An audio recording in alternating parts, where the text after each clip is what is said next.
Good morning. It's good to be with you all this morning. I want to thank Todd for the songs and thank everybody who led songs in the first hour. I was very encouraged by that, and I'm looking forward to now opening up the Word of God with you and seeing what it has to teach us. We're going to be looking at Luke chapter 22 this morning. If you'd like to turn with me there to Luke chapter 22. Normally I like to jump around a lot. I like to keep things interesting and not stay in the same book 2 Sundays in a row. But this Sunday I decided we're going to stay in the book of Luke. Last week we looked at the thief on the cross, and we looked at that occasion in Luke chapter 23. And this morning I want us to just go back really the evening before that event and to look at another instance that I think is of equal value. We're going to be looking in Luke chapter 22, verses 31 through 32. And at this point, Jesus is in the upper room with his disciples, his closest companions. And at this point, he has revealed several troubling facts to them. He's revealed to them before he went into Jerusalem that he was about to be delivered into the hands of the chief priests and that they were going to scourge him, mock him, and crucify him. He's revealed to them that he was going to be betrayed by somebody who was in that very room. And here, to Peter, he reveals something that is probably more troubling than any of these things. Notice in verse 31 what he says. He says, "Simon, Simon, behold, Satan demanded to have you, that he might sift you like wheat. But I have prayed for you, that your faith may not fail." I want to stop there. We're going to focus on just those two statements. Satan demanded to have you, he says, but I have prayed for you. You know, this time of year, we have a lot of viruses that go on, and I'm always amazed at just how much is going on without us even realizing it. I've learned that when we come into contact with these viruses, when we become infected, that there is a period where we aren't even aware that we're sick yet. The virus is already attacking our body, but we're in this what's called an incubation period. And it sometimes is a few hours, sometimes it's a few days, sometimes it can even be a few months, depending on the virus, where we are being attacked. Our virus is attacking us, and we aren't even aware of it yet. We don't have the symptoms. We are not yet aware of the fact that we are sick. And then once we are aware of it, it of course is too late. But fortunately, God has given us an immune system that is also working in the background to fight back against these unseen viruses and to work in our favor. And what Jesus is revealing to his disciples here is that they were under attack. They didn't know it yet. They were in this sort of incubation period, you could say, where they were not yet fully cognizant of the fact that they were about to be shaken. Satan was about to sift them. In fact, Jesus speaks of it as if it had already occurred. He says, Satan demanded, past tense. It had already been granted to him. And although they did not yet realize it, they were very much under attack. But Jesus follows this statement with something that I think is so incredibly assuring. He says, but I have prayed for you, that your faith may not fail. Jesus is telling them that not only was Satan actively attacking them without them even realizing it, Jesus was there actively protecting them without their full cognition of these things. All of this going on in the background, and yet this is the first time they are hearing of it. I think that this text is special for several reasons, but what I want us to focus on this morning is the two characters that we see here, the adversary and the intercessor. We see here the adversary who attacks our faith and the intercessor who protects our faith. And we're seeing these two forces as they are in this sort of struggle with one another, this sort of tug of war where Satan is demanding but the Lord is appealing. And in between these two forces is us, the Christian, the disciple, who is in really the crosshairs and in the middle of this battlefield for our faith. And this morning I want us to notice first how our adversary attacks us, what that consists of, and then I want us to look at how our intercessor, that is Jesus, protects us. And we're going to not only see how the adversary attacks us and how our intercessor protects us, we're also going to see that because of that protection, our faith will not fail. As Jesus said to Peter, I prayed for you that your faith may not fail. We're going to see that because Jesus is on our side, our faith will prevail. Our faith will triumph. So let us begin by focusing on the attack of our adversary. This is going to be the first half of our study. How does Satan attack us? What is this unseen sort of demand or attack that is being made against our faith?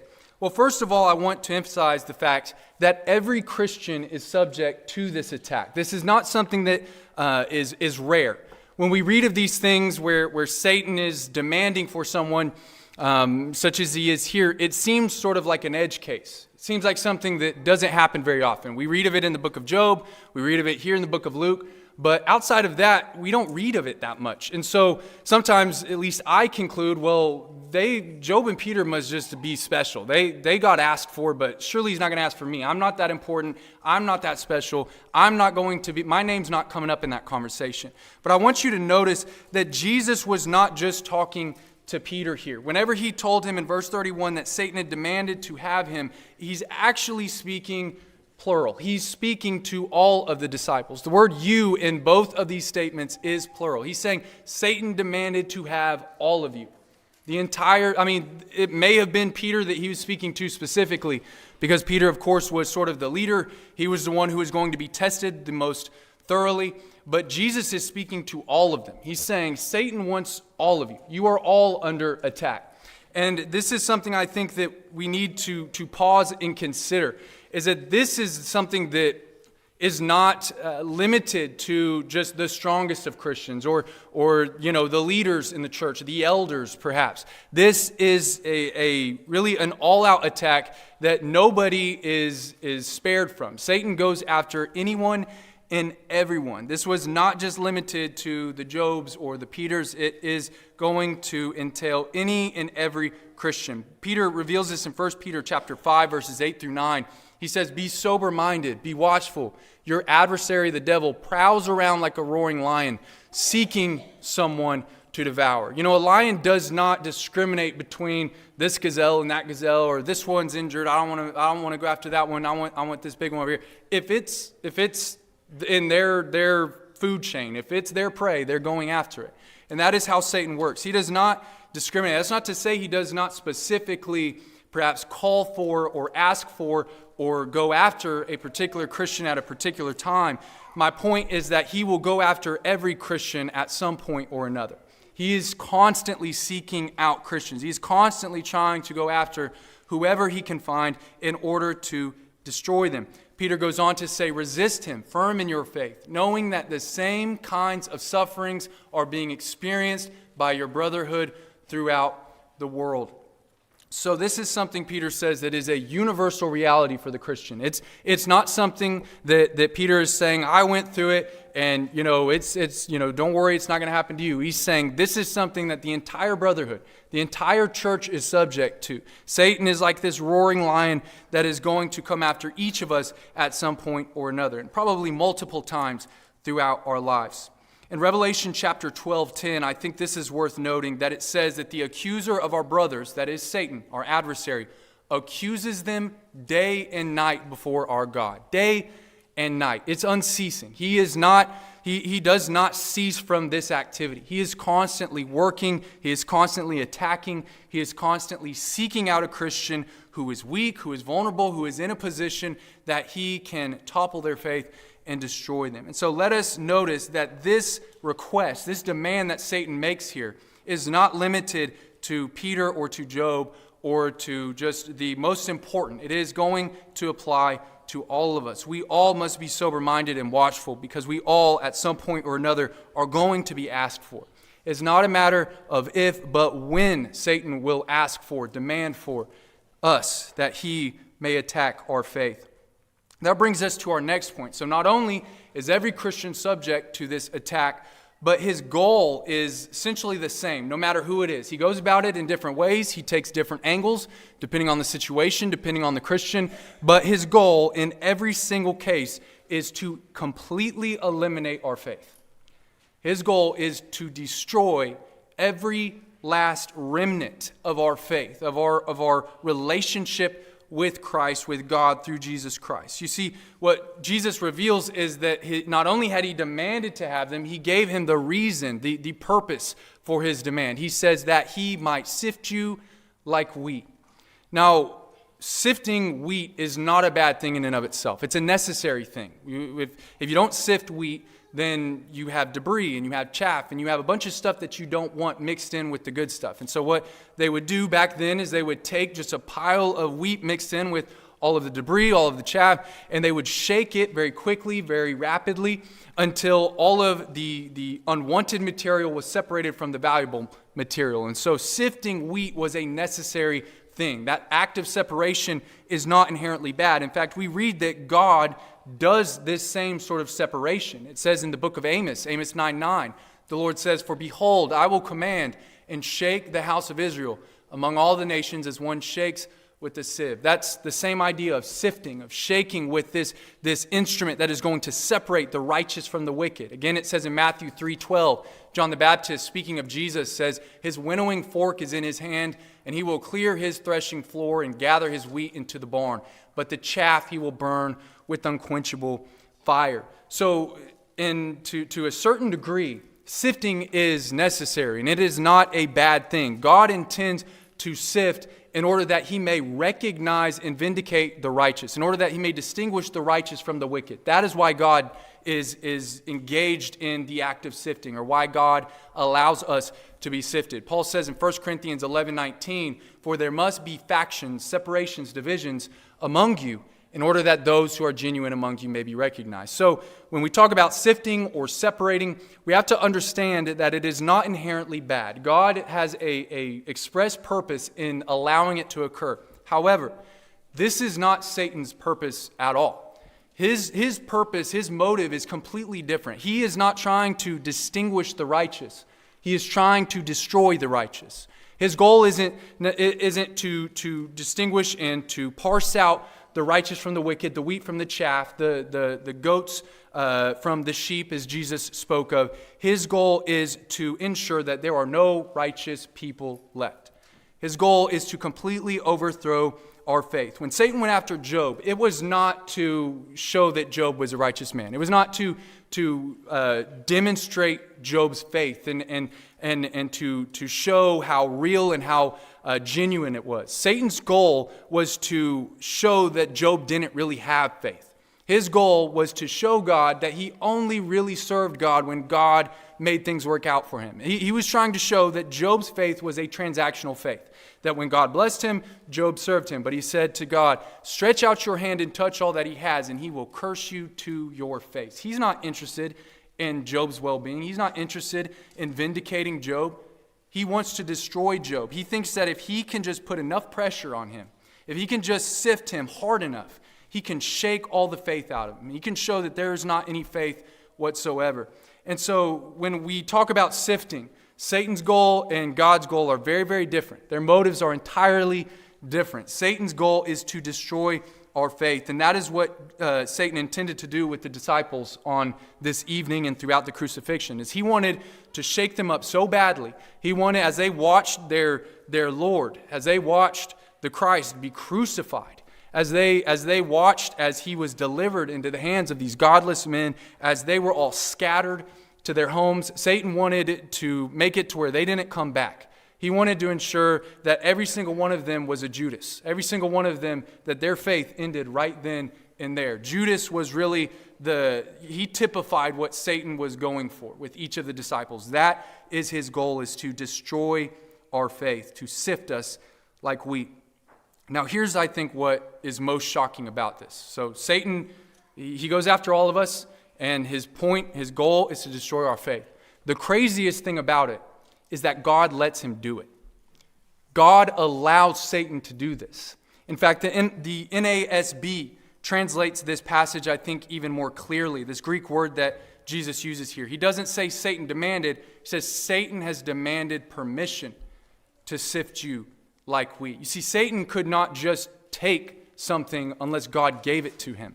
John said, John the Baptist in John 3:27, a person cannot receive even one thing unless it is given him from heaven. Certainly that applies to God's elect. Certainly God's not just going to let Satan come in and do as he wills without his consent. God is the one who ultimately permits this to happen. Satan's the one who asks, but God is the one who gives him the allowance and the permission to test our faith in this way, to sift us like wheat. Satan was the one who challenged God and who challenged God to touch everything that Job had and to take everything that he had from him. Satan was the one who demanded to have Job, but ultimately it was God who said to him, behold, all that he has is in your hand. God was the one who permitted that to happen. Satan is only allowed what God permits him to have. And in some ways that's comforting, because that tells us, well, whatever I experience, like Paul said in the book of 1 Corinthians, is within my ability. God's not going to let me be tempted beyond what I'm able, and he's going to provide for me a way of escape. It ensures me that Satan doesn't have a free hand with me or with you or with any of us, that God is actively, he is actively tempering what Satan is allowed to do. But the fact remains that he's allowing him to do it. And for me, that is a bit confusing. It's comforting in some ways, but it's confusing in other ways. And so why does God allow Satan to do this? Why does God allow Satan to attack our faith in this way? Well, I think when we look at the book of Job, all we really get is questions. Most of the book of Job is questions and a lot of wrong answers. Job is asking, why did this happen? And his friends say, this is why it happened. And God tells him at the end of the book, that's not why it happened. But he never tells them why it happened. He never says, here is why I allowed this to occur. Essentially what he tells Job is that even if he told him, he would not fully understand. And a lot of times I've kind of concluded that maybe we're just never going to know. But the more that I have wrestled with this and thought about this, and as I was putting this sermon together, the more I realized that God has actually been very clear as to why he allows this to occur. God has revealed this, and actually it is Peter who, by inspiration, explains why God allows this to happen. In 1 Peter chapter 1, verses 6 through 7, he says, in this you rejoice, though now for a little while, if necessary, you have been grieved by various trials, so that the tested genuineness of your faith, more precious than gold that perishes, though it is tested by fire, may be found to result in praise and glory and honor at the revelation of Jesus Christ. Now, I think this is the answer, and I don't have time to completely unpack this, but the first word I want you to notice here is the word necessary. Peter says, if necessary, you have been grieved by various trials. That's the same word that Jesus uses whenever he asks them, his disciples, after his death and his resurrection. He says in Luke 24:26, was it not necessary that the Christ should suffer these things and enter into his glory? It was. It was necessary. Was it pleasant? Of course not. Did God relish seeing his son suffer? Of course not. But it was necessary. In order for us to have the full benefit of his sacrifice, in order for us to be reconciled to God, in order for us to have hope of eternal life, it was necessary that the Christ should suffer these things and enter into his glory. And by that same token, it is necessary that the Christian be tested, that their faith be put really to the test in order that it may be strengthened. Peter says, like gold that is tested by fire, your faith is tested by trial. He's saying your faith is like this underlying material, like gold or like wheat that is valuable, but there's some stuff that's still on it. There's things that are tied up with it that are it needs to be refined. It needs to be cleaned up and purified. When we look at Peter and the disciples here, and I commend them for their faith. They were men of faith, but they were still men of little faith. Peter's about to tell them, Lord, I'm going to follow you to death and to prison. And Jesus tells him, in a few hours, you're going to deny me. And he did. In this very same chapter, he did.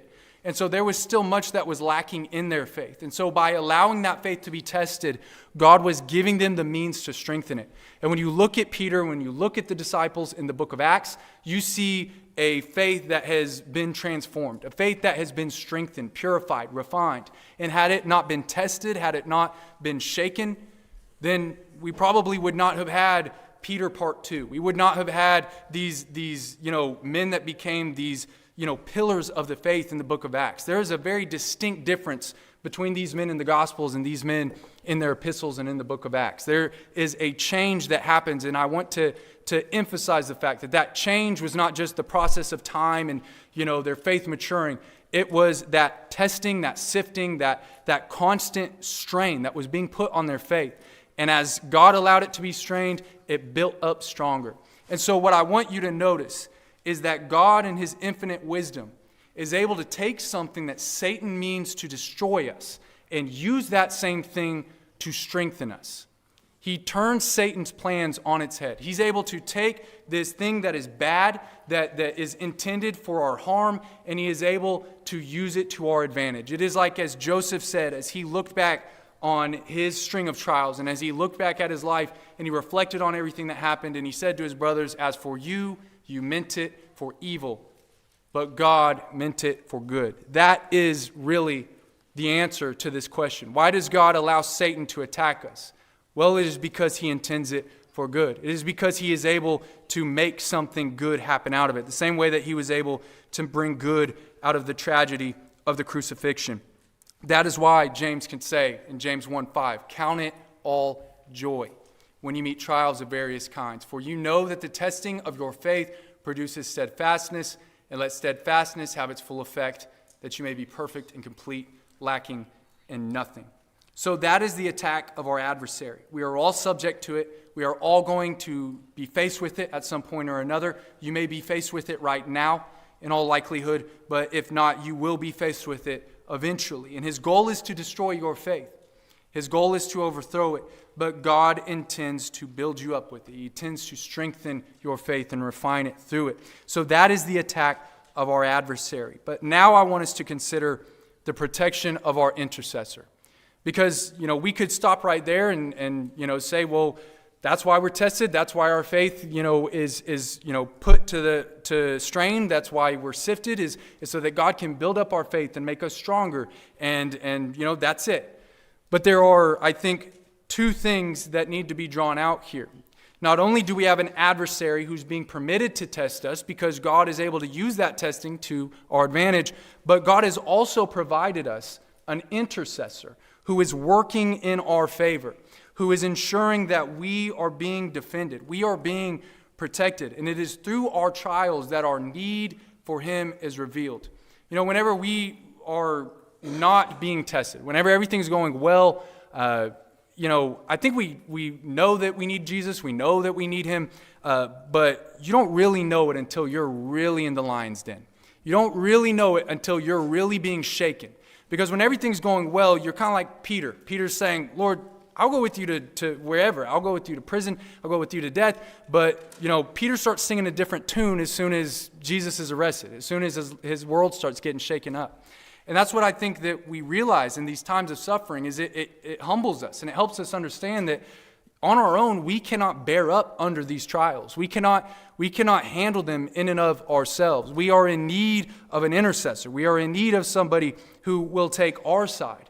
As Job reflected on his sufferings in Job chapter 16, he concluded in Job 16:21, he said, "Oh, that one might plead for a man with God as a man pleads for his neighbor." Job is thousands of years removed from the Christ, and he's already grasping at the edges of him. He's already forming this awareness that he needs somebody. He needs someone who can go between him and God. He wants somebody who can stand up for him when his faith is being put to the test, whenever he is in this sort of suffering. And Peter now has what Job had longed for.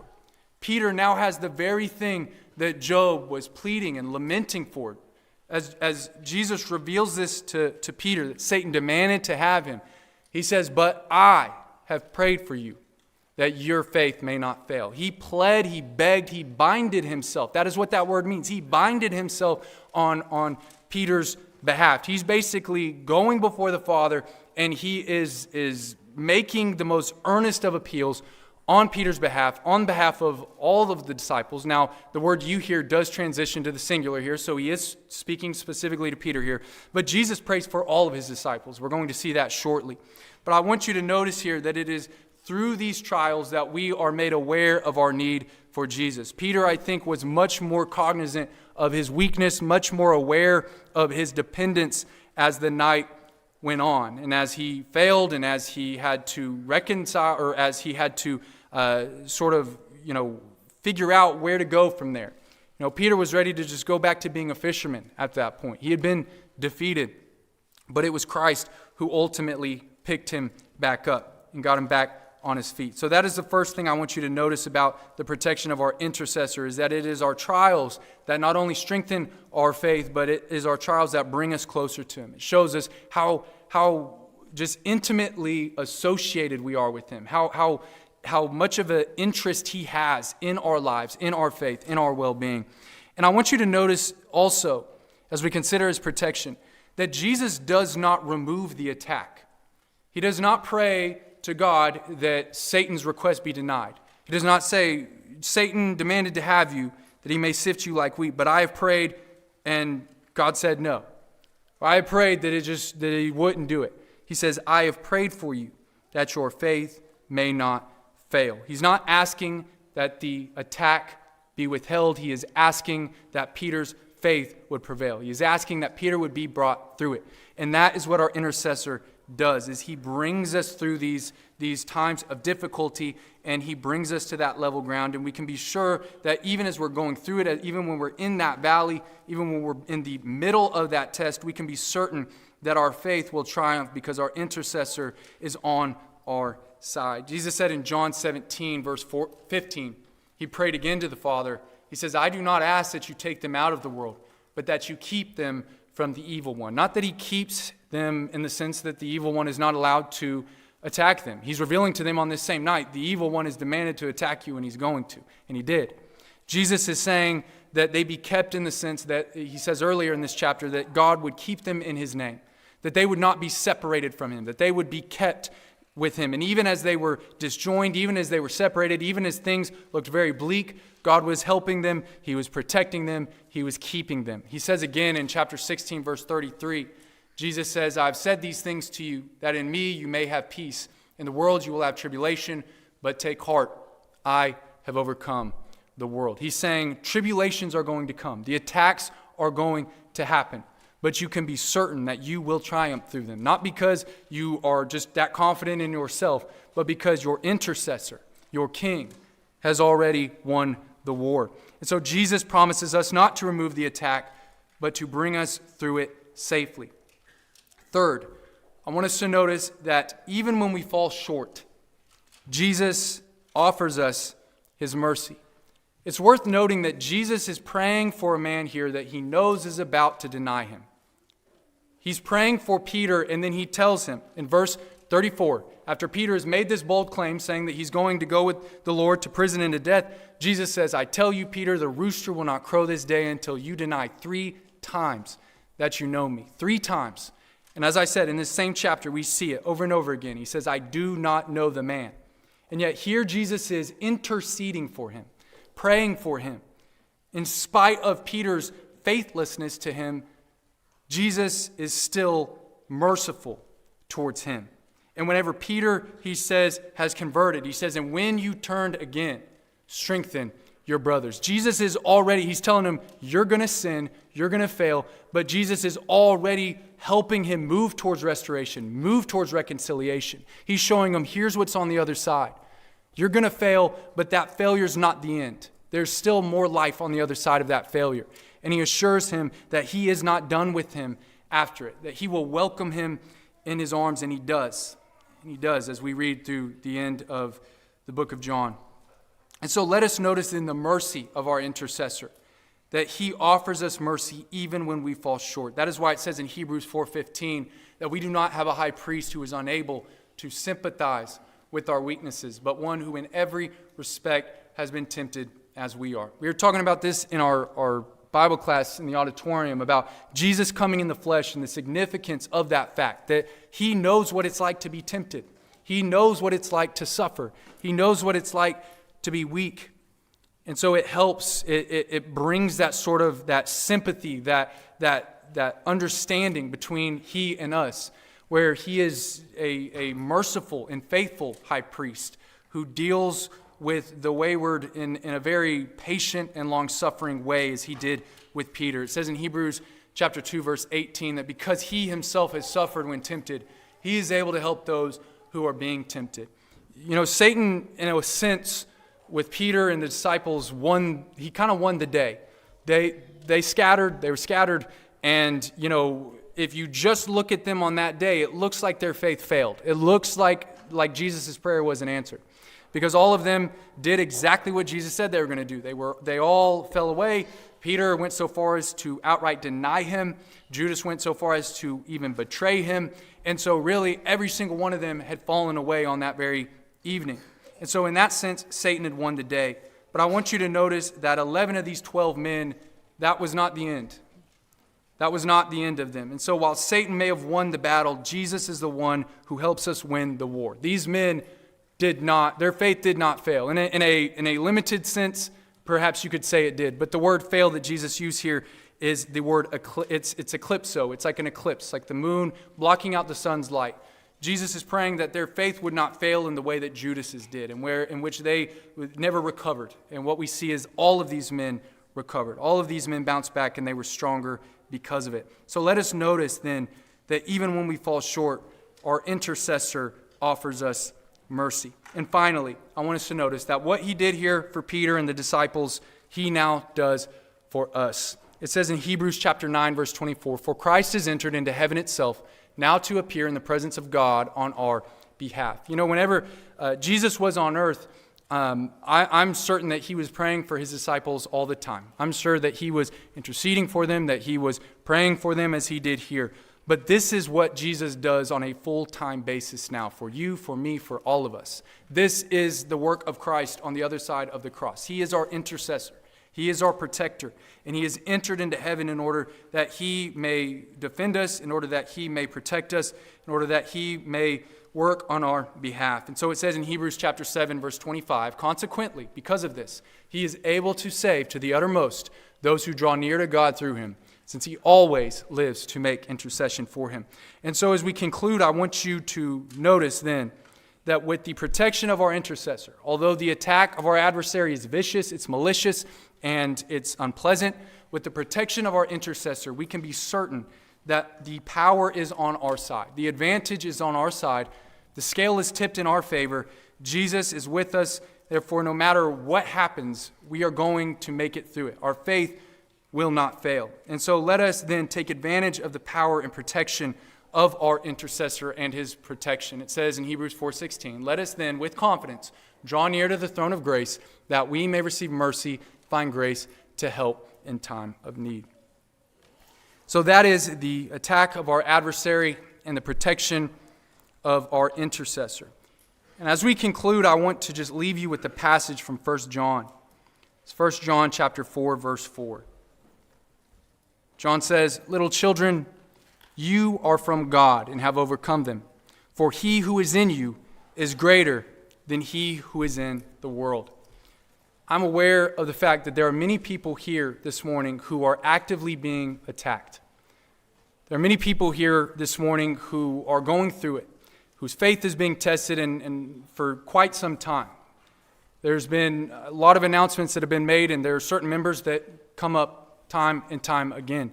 And even if perhaps the congregation is not aware of it, I know that there are others who are perhaps being attacked and perhaps no one knows, and you feel as though it's never going to stop, like it's never going to end.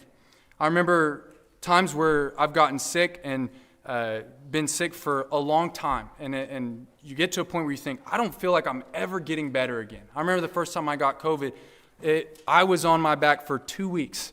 And I remember by that second week, I thought, I don't think I'm ever going to be back to normal. I don't think this is ever going to stop. But of course, I did get better, and I did bounce back. And although that does not always happen with physical illnesses, it always happens with our intercessor. It's going to get better. This too shall pass, and your faith will not fail. And that is because that although we have an adversary who is against us, we have the protection of our intercessor who is much greater.